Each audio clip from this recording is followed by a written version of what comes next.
I'm Ed Adams, and this is the weekly Genealogy Toolkit, the podcast that helps new genealogists get the most out of their research time and avoid the most common pitfalls. I hope that my love for family history and for helping others with their own family history comes through in these episodes. It really is something that adds value to my life, and I want to share that with others. But genealogy isn't the only thing that I love. Just like all of you, I'm a real person with a pretty full life. In fact, like most people, there are more things that I enjoy doing than there's time to be able to enjoy, something that I regularly wish wasn't so. I also love fishing. This isn't a fishing podcast, though, so I'll refrain from going in a long tangent about why I love fishing, but just take my word for it. I love to fish. And at times, fishing has a lot in common with genealogy research. If you've ever headed out on the lake with dreams of the big catch, then you know that sometimes the fish are biting and sometimes they just aren't. Sometimes when you put in the name of that ancestor that you want to learn more about in the search bar and click search, nothing useful comes up. Sometimes it seems like all you have to do is put in a name and a location and then you're reeling in sources like crazy. With fish, there seems to be a million variables that determines whether or not they want to bite your hook. Time of day, time of year, your bait, your line, the weather, the color of shirt that you're wearing that day. It can be ridiculous sometimes. There's also a lot of variables that can determine whether your search returns anything useful. What is your target individual's gender, ethnicity, religion, or nationality? What was their socioeconomic status? Where and when did they live? How common is their name? Was there a name change somewhere along the line? I could probably go on longer about your genealogical search than I could for fish on this one. It's an endless list. When I'm out fishing, sometimes I'll throw my lure out to a random location in the pond and bam, I get a bite after bite, looking in the same spot. Sometimes I just get to practice my technique. After a while of fishing in the same spot, though, if I haven't gotten any bites, then I'll switch up my tactics. Maybe I'll move down the bank and work a spot with a little more vegetation if I think the fish are bedding down. Or maybe I'll change my lure for a heavier one if I think they've gone deep. But what do you do when you hop on Ancestry and click search, but nothing useful shows up? Sure, you could move on down the bank and search on FamilySearch.org.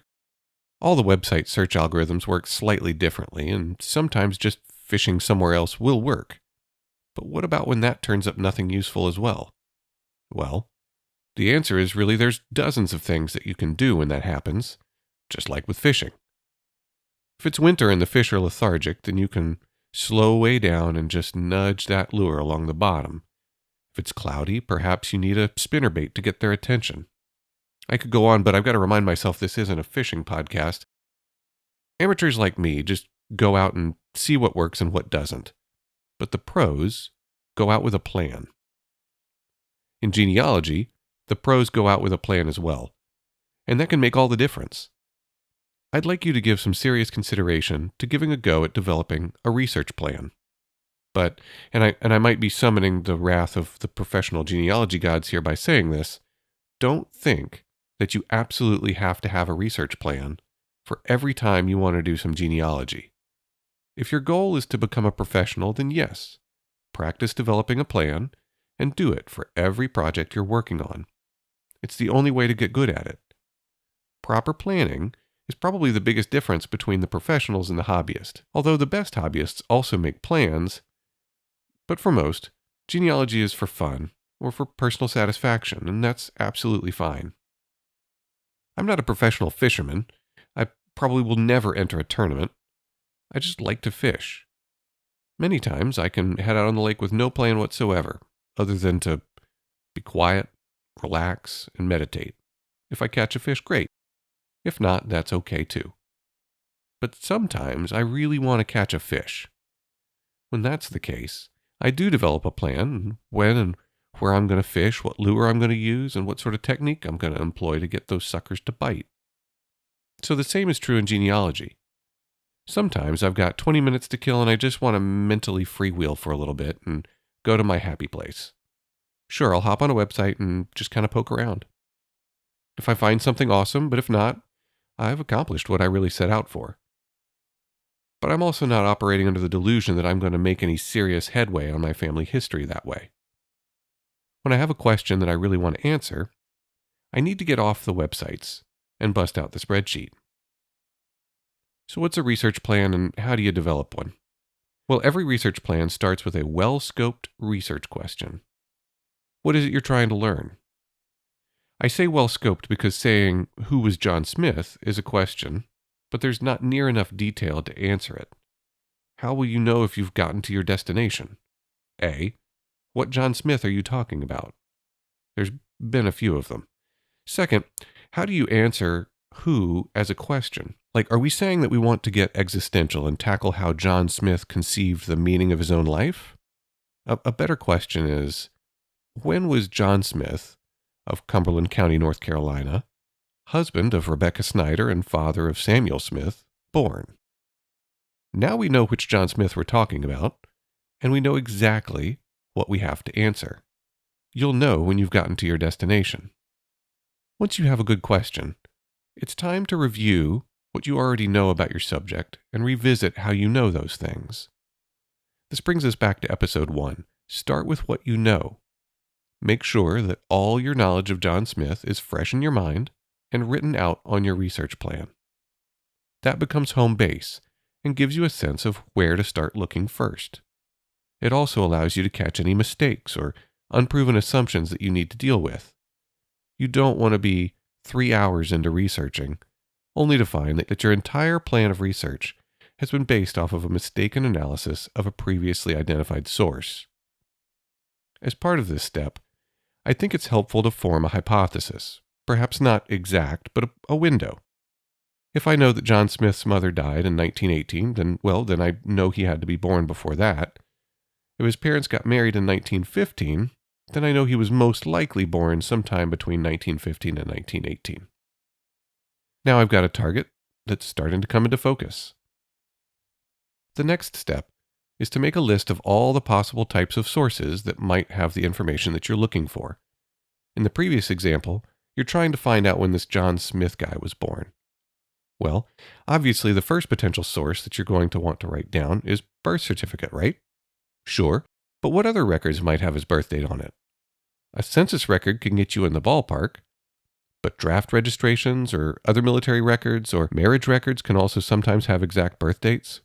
Even an obituary might have the birth date, although you'll have to consider who wrote the obituary and how they knew what they knew before you take something like that as a fact. As you're just getting started in genealogy, this step can be really hard. You don't have the exposure yet to the full gamut of potential sources to have a good idea of what you're going to find where. That's okay. Build a research plan anyway based off of what you do know about the sources you do have experience with. Never looked into military records? That's okay. But you can probably imagine that they might have a birth date on them, right?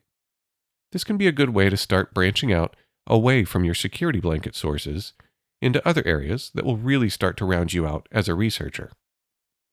Once you've done that, look into each of those items that you listed and ask yourself where you might be able to find them, if at all.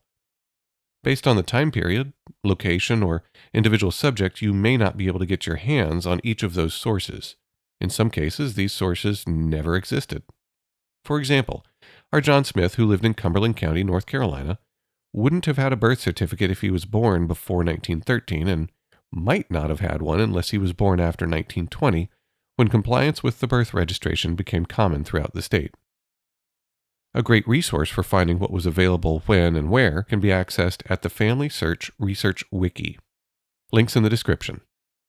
There you can navigate to your county of interest and look at all the different kinds of sources maintained for that location. I really love the wiki, and it's one of my most commonly visited websites when I'm researching. Don't do the research quite yet, though.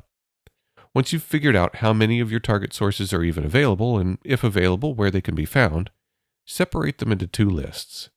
One for those sources located in online databases, and one for those sources that have to be accessed in person. Now you basically have a research to-do list. There are a lot of great ways to actually record your research plan, but I won't spend any time on that today. You can just open a blank Word document and write out the things that I've just talked about, and that's your research plan.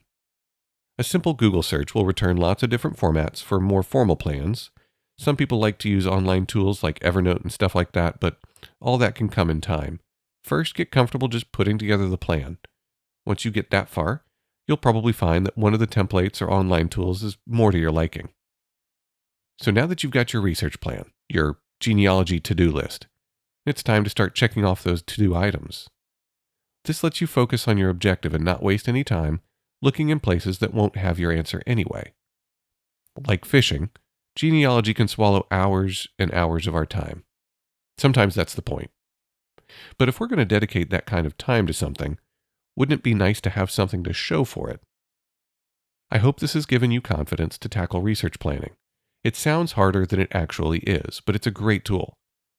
If something I've said today has helped you, consider following the podcast. If you have feedback, please leave a review or reach out to me at the WGT Pod on Twitter. In the meantime, if you really want to catch those fish, take a few moments to figure out your plan.